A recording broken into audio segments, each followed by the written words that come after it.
Hello everyone, welcome in my chemistry class. Students, last class में हमने आपको सीमांत अभिकर्मक के बारे में बताया था और आज हम आपको सांद्रता के कुछ पदों के बारे में बता रहे हैं। देखिए, केमिस्ट्री की जो शुरुआत होती है ना, तो बहुत सारी कैलकुलेशंस हमें पूरी साल करनी पड़ती है। 11th में 12th में बहुत इंपॉर्टेंट चीज़ें होती हैं।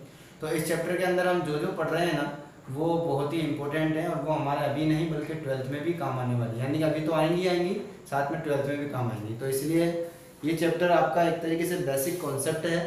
तो केमिस्ट्री का चैप्टर का नाम ही है some basic concept of chemistry, कि कुछ आधारभूत केमिकल यानी कि रासायनिक विज्ञान के कुछ आधारभूत इकाइयाँ हम यहाँ पर पढ़ते हैं। तो बच्चों, आज हम पढ़ने जा रहे हैं सांद्रता के कुछ पद। तो सांद्रता के कुछ पदों से पहले हमें यहाँ पर सांद्रता किसकी याद करनी है। देखिए, सांद्रता पद जो आता है वो आता है विलयन के लिए। तो आखिर विलयन क्या होता है? तो विलयन एक प्रकार का मिश्रण है, ठीक है ना। तो विलयन मैं आपको यहाँ पर ज़्यादा कुछ एक्सप्लेन नहीं करूँगा, मैं सीधा सीधा आपको बताऊंगा विलयन क्या होता है। दो या दो से अधिक पदार्थों का समांगी मिश्रण जो होता है वो विलयन कहलाता है। दो या दो से अधिक पदार्थों का अधिक पदार्थों का समांगी मिश्रण क्या कहलाता है? विलयन कहलाता है। तो विलयन के अंदर मेनली दो पदार्थ होते हैं। मुख्य रूप से विलयन में दो पदार्थ होते हैं, यानी कि विलयन जो है वो किससे मिलकर बना होता है? दो पदार्थों से मिलकर बना होता है। एक तो होता है इसके अंदर विलय, ठीक है, और एक होता है इसके अंदर विलायक। एक तो होता है विलय और एक होता है विलायक। तो इन दोनों से मिलकर बनता है बच्चों विलयन। तो आखिर हम कैसे पहचानेंगे कि विलय कौन होता है और विलायक कौन होता है? तो इसकी पहचान के लिए बड़ा ही सिंपल तरीका मैं आपको बता देता हूँ कि वो पदार्थ जो सामान्यतः कम मात्रा में हो, ठीक है, वो पदार्थ जो कम मात्रा में हो। तो जो कम मात्रा में होगा जो पदार्थ, तो वह पदार्थ जो कम मात्रा में हो, वह पदार्थ जो कम मात्रा में, यानी कि जिसकी मात्रा कम होगी वो तो आपका क्या होगा? विलय होगा, और जिसकी मात्रा ज्यादा होगी वो क्या होगा? ठीक है ना, विलायक होगा। तो ये तो पहचानने का तरीका है, ये कोई डेफिनेशन नहीं है। अधिक मात्रा वाला पदार्थ, जिस पदार्थ की मात्रा अधिक होगी वो तो विलायक होगा, जिस पदार्थ की मात्रा कम होगी वो आपका विलय होगा। लेकिन बच्चों, ये तो केवल पहचानने का तरीका है। असल में तो हम इसको कैसे लिखते हैं, क्या है विलय और क्या है विलायक? तो वह पदार्थ जिसे किसी अन्य पदार्थ में घोला जाता है, यानी कि जिसको घोला जाता है, ठीक है ना, जिसको किसी अन्य पदार्थ में घोला जाता है, जिसको किसी अन्य पदार्थ में घोला जाता है, ठीक है, उसे हम क्या कहते हैं? विलय कहते हैं। और विलायक क्या होता है? जिसमें किसी अन्य पदार्थ को घोला जाता है। तो जिसमें किसी अन्य पदार्थ को घोला जाता है, ठीक है, यानी कि जिसको घोला जाता है और जिसमें घोला जाता है। तो जिसको घोला जाता है वो तो आपका विलय होता है, और जिसमें घोला जाता है वो आपका विलायक होता है। विलय हमेशा ज्यादातर कंडीशन में कम मात्रा में होता है और विलायक ज्यादा मात्रा में होता है, और दोनों को मिलाने से जो बनता है नया पदार्थ वो आपका विलयन कहलाता है, ठीक है। तो विलयन की प्रावस्था एक ही होगी। देखो, मान लो आपने शक्कर और पानी, तो 1 लीटर पानी में 100 ग्राम शक्कर आपने घोली है। 1 लीटर पानी में, तो पानी में किसको घोला? शक्कर को। तो पानी तो हो गया आपका विलायक और शक्कर हो गई विलय। अब पानी की मात्रा कितनी है? 1 लीटर, है ना, ज्यादा है, और शक्कर की मात्रा कितनी है? 100 ग्राम, कम है। तो जो कम है वो विलय है, जो ज्यादा है वो विलायक है। तो इस प्रकार हम विलय और विलायक का निर्धारण करते हैं। तो आपके पास तैयार होता है विलयन। तो विलयन का जो मापन है, उसके विलयन की सांद्रता का जो मापन है वो कई प्रकार से किया जाता है। तो जो बच्चों विलयन होते हैं उनकी सांद्रता का मापन अनेक इकाइयों में किया जाता है। तो विलयन की सांद्रता को अनेक इकाइयों में व्यक्त किया जाता है। उन इकाइयों के बारे में हम यहाँ पर डिस्कशन करेंगे, हम यहाँ पर चर्चा करेंगे। तो विलयन कितना सांद्र है, कोई विलयन कितना गाढ़ा है, कोई विलयन कितना तनु है, समझ में आया? दो वर्ड होते हैं, एक तो होता है सांद्र और एक होता है तनु। सांद्र का मतलब कि उस विलयन के अंदर विलय की कितना भाग प्रेजेंट है, विलय का कितना हिस्सा उसके अंदर प्रेजेंट है, ये तो होता है सांद्रता या तनुता। अगर कम प्रेजेंट है बहुत ही ज्यादा तो वो तनु होगा, बहुत ज्यादा प्रेजेंट है तो वो सांद्र होगा। तो इस सांद्रता को निकालने के लिए हमें बहुत सारी इकाइयों की आवश्यकता होती है, बहुत सारे मात्रकों की आवश्यकता होती है, या बहुत सारे पदों की आवश्यकता होती है। उन पदों को मैं यहाँ पर आपके सामने व्यक्त करूंगा। तो बच्चों हम बात करते हैं विलयन की सांद्रता को निर्धारित करने वाले पद। ठीक है, विलयन की सांद्रता को निर्धारित करने वाले पद। तो विलयन की सांद्रता, किसी भी विलयन की सांद्रता, किसी विलयन की सांद्रता को निम्न पदों द्वारा व्यक्त करते हैं। ठीक है, तो किसी विलयन की सांद्रता को निम्न पदों के द्वारा व्यक्त करते हैं। देखिए पहला, सबसे पहला जो बहुत ही ज्यादा आवश्यक है, आप अपने प्रैक्टिकलों में भी इसको निकालते हो, वो होती है मोलरता। सबसे पहला होता है मोलरता। दूसरा हम यहाँ पर पढ़ेंगे, वो पढ़ेंगे मोललता। तीसरा हम पढ़ेंगे नॉर्मलता। तीसरा हम पढ़ेंगे बच्चों नॉर्मलता। तीसरा हम पढ़ेंगे नॉर्मलता। चौथा हम पढ़ेंगे मोल भिन्न। मोल भिन्न।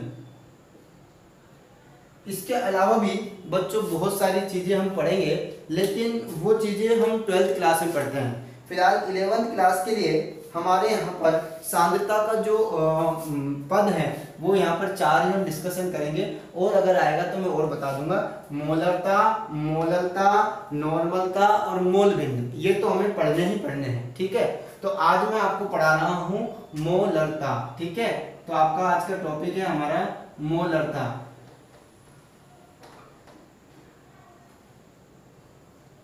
ठीक है, देखिए व्हाट इज मोलरता। मोलरता क्या होती है? तो किसी विलयन के 1 लीटर में, कितने में, 1 लीटर आयतन में उपस्थित विलेय पदार्थ के मोलों की संख्या, किसी विलयन के 1 लीटर, 1 लीटर मतलब 1000 ml, 1 लीटर यानी कि 1000 ml आयतन में उपस्थित विलेय पदार्थ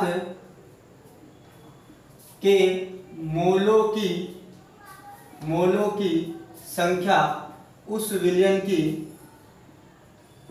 विलयन की मोलरता कहलाती है।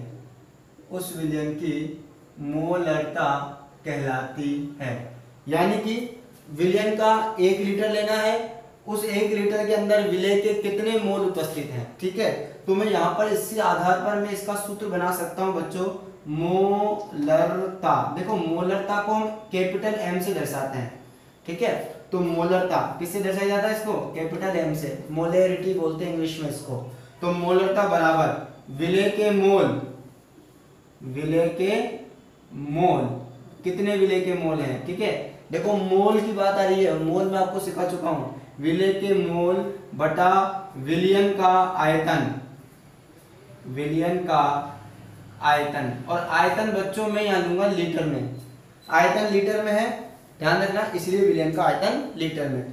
तो मोलरता बराबर हो गया विलेय के मोल बटा विलयन का आयतन, किसमें? लीटर में। यानी कि 1 लीटर, अगर मैं यहाँ पर विलयन का आयतन 1 कर दूं तो 1 लीटर विलयन में उपस्थित विलेय के मोल ही उस विलयन की मोलरता कहलाती है। डेफिनेशन मिल जाएगी। लेकिन यदि आयतन ml में हो तो, यदि आयतन ml में, ml मतलब मिलीलीटर में हो तो क्या करेंगे? हो तो क्या करना है भैया?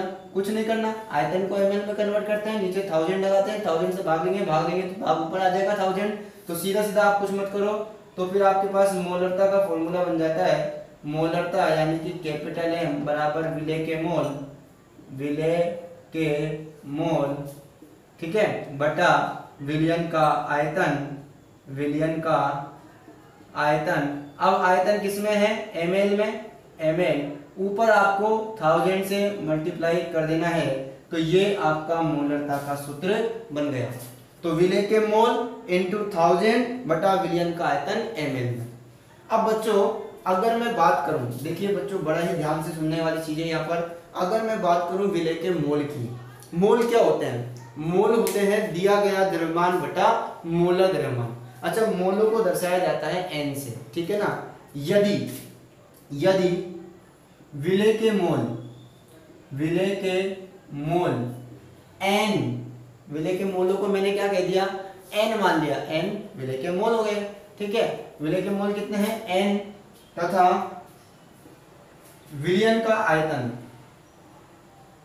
विलयन का आयतन, आयतन को मैं यहां पर इंग्लिश में v कहते हैं, v से रिप्रेजेंट, v हो तो देखो विलय के मोल को मैं स्मॉल n से दर्शा रहा हूं और विलयन के आयतन को मैं v से दर्शा रहा हूं और मोलरता को मैं m से दर्शा रहा हूं, तो मोल बराबर यानी कि n बराबर, हम सब जानते हैं विलय के मोल बराबर होता है दिया गया द्रव्यमान, दिए गए द्रव्यमान को W, देखो विलय और विलायक यह दो चीज होती है, विलय विलायक और विलयन, ठीक है ना।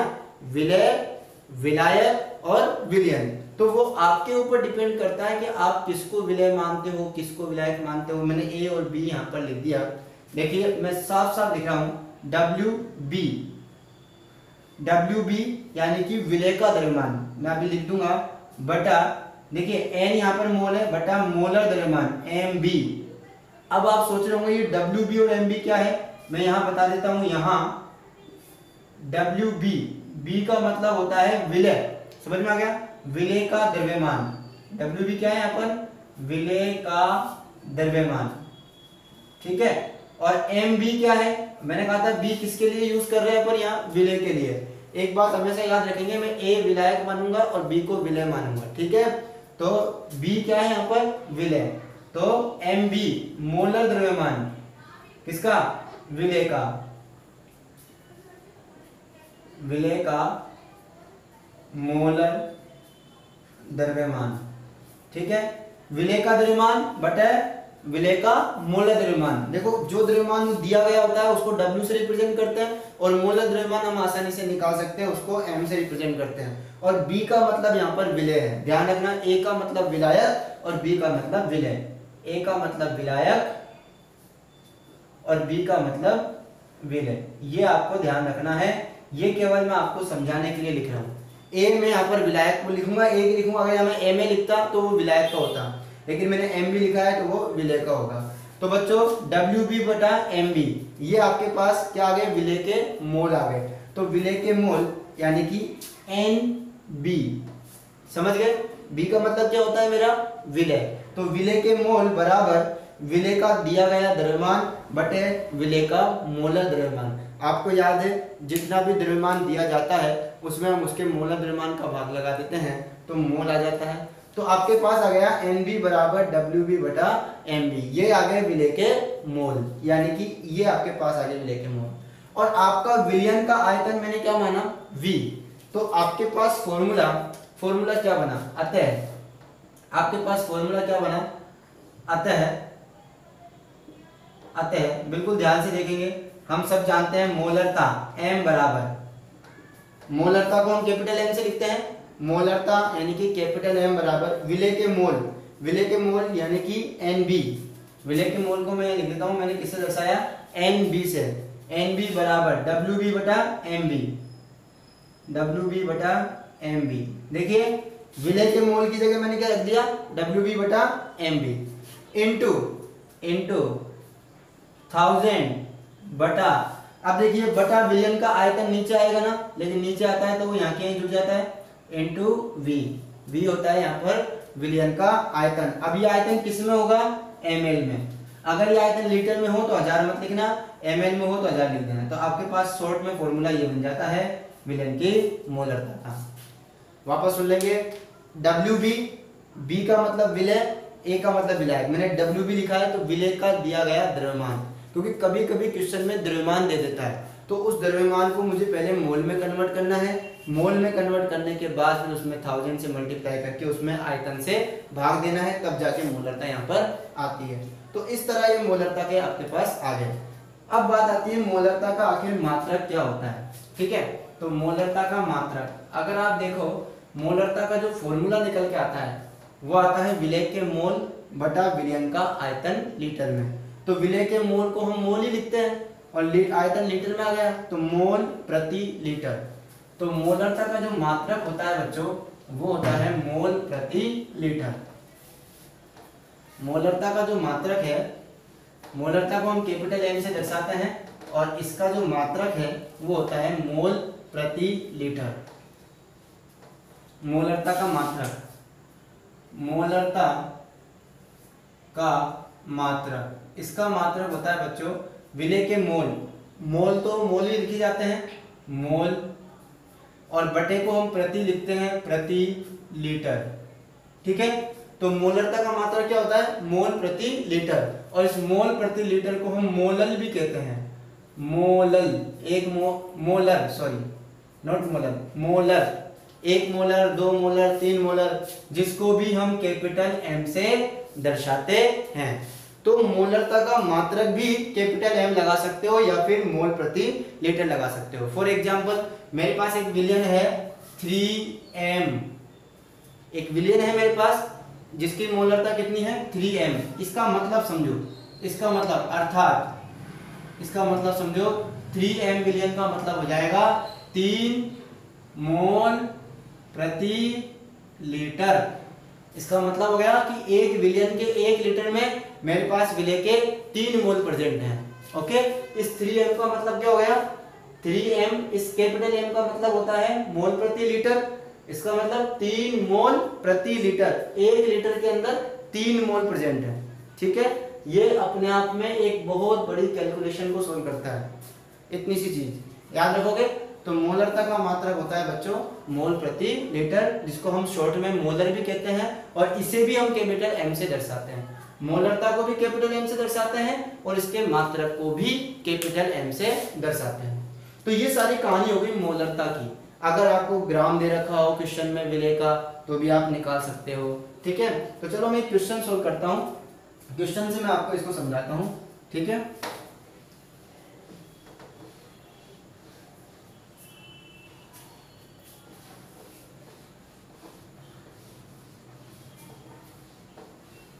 देखिए क्वेश्चन से मैं इसको समझाता हूं। मेरे पास एक क्वेश्चन है 500 ग्राम NaOH को 500 ग्राम NaOH को जल में घोलकर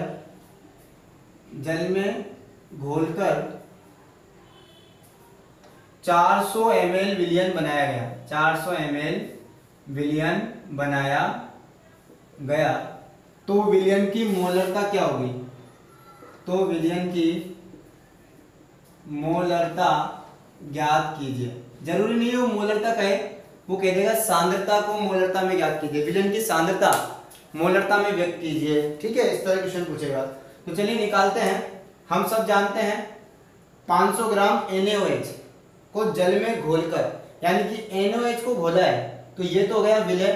तो NaOH आपके पास हो गया विलय, विलय तो हो गया आपके पास NaOH, और विलायक कौन हो गया बच्चों? विलायक हो गया आपका जल। ठीक है, यानी कि H2O। ठीक है, अब मुझे निकालनी है मोलरता। मोलरता के लिए मुझे चाहिए सबसे पहले विलय के मोल। किसके मोल चाहिए?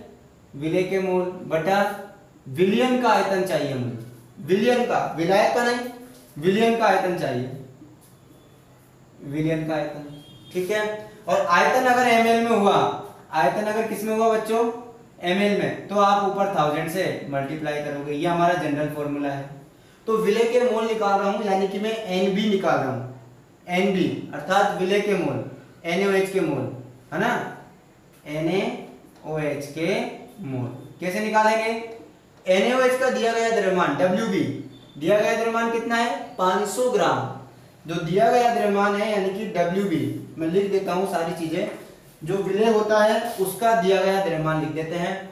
दिया गया है, क्वेश्चन में आपको क्या दिया गया है? दिया गया है NaOH का द्रव्यमान कितना दिया है? 500 ग्राम। NaOH क्या है हमारा? विलय। तो विलय का द्रव्यमान, विलय का द्रव्यमान ये क्वेश्चन में दिया गया है, इसको कहते हैं Wb। और Wb कितना दिया हुआ है आपको? 500 ग्राम। ठीक है, अब NaOH हमारे पास विलय है तो इसका मोलर द्रव्यमान भी हम निकाल सकते हैं। तो विलय का मोलर द्रव्यमान, विलय का मोलर द्रव्यमान, दिस इज द Mb। कैसे निकालेंगे मोलर द्रव्यमान? NaOH सोडियम का 23 प्लस 16 प्लस 1 कितना हो जाएगा? 40। 16 17 और 23 40 हो जाएगा ना, तो 40 आ जाएगा। तो ये 40 ग्राम आ गया है ना। Wb आ गया, Mb आ गया। अब विलयन का आयतन, विलयन का आयतन, और विलयन का आयतन भी हमें प्रश्न में दिया गया है। विलयन के आयतन को V से लिखते हैं और V हमें दिया हुआ है, देखो जल में घोलकर कितना बनाया गया है? 400 ml। कितना दिया हुआ है? 400 ml। आयतन ml में दिया हुआ है। तो चलिए हम मोलरता का सूत्र निकालते हैं, कैपिटल M वाला। कैपिटल M बराबर हम सब जानते हैं Wb बटा Mb, ये तो मोल आ गए, नीचे आयतन आ गया, ऊपर 1000 से मल्टीप्लाई कर देंगे क्योंकि आयतन किस में दिया हुआ है आपको? ml में। तो बच्चों यहाँ वैल्यू पुट करो, Wb 500 इंटू 1000 बटा नीचे 40 इंटू 400, ठीक है, 40 इंटू 400, 400 ml है ना आपका। तो सब कुछ काट देंगे, 1 2 3 1 2 3, ओके। अब हमारे पास 500 है और नीचे 8 है, तो आपके पास कट जाएगा। देखो 2 2 जा 4 और ये 250, ओके। फिर काट दो, 2 से 125 है ना, फिर 4 से काट सकते हो आप, तो 125 डिवाइडेड बाय 4, तो ये आपके पास आ जाएगा 4 3 जा 12 एंड 4 1 जा 4 है ना। कितना आएगा यहाँ पर? 1 4 2 जा 8 एंड 4 5 जा 20, तो 31.25। अब इसका मोलरता का मात्रक क्या होता है? चाहो तो कैपिटल M लगा दो या फिर आप इसको लिख सकते हो मोल पर लीटर, तो आपकी मोलरता यहाँ पर आंसर आ जाएगा। तो बच्चों इस क्वेश्चन का आंसर आ जाएगा 31.25 मोल पर लीटर या 31.25 मोलर, ओके। तो इस तरह से क्वेश्चन निकालते हैं। यहाँ पर मैंने आपको मोल नहीं दिए, अगर क्वेश्चन में डायरेक्ट मोल देता तो आप डायरेक्ट यहाँ पर मोल लिख लेते। इस तरीके से आप किसी भी क्वेश्चन को सॉल्व कर सकते हो। फर्स्ट ऑफ ऑल आपको ध्यान रखना है कि क्वेश्चन में क्या गिवन है, अंडरस्टैंड, क्लियर है। तो मोलरता के बाद अगला टॉपिक हमारा होगा मोलरता, जो हम नेक्स्ट क्लास में पढ़ेंगे। इसके जितने भी क्वेश्चन है वो आपको करना है। Thank you so much, goodbye, take care.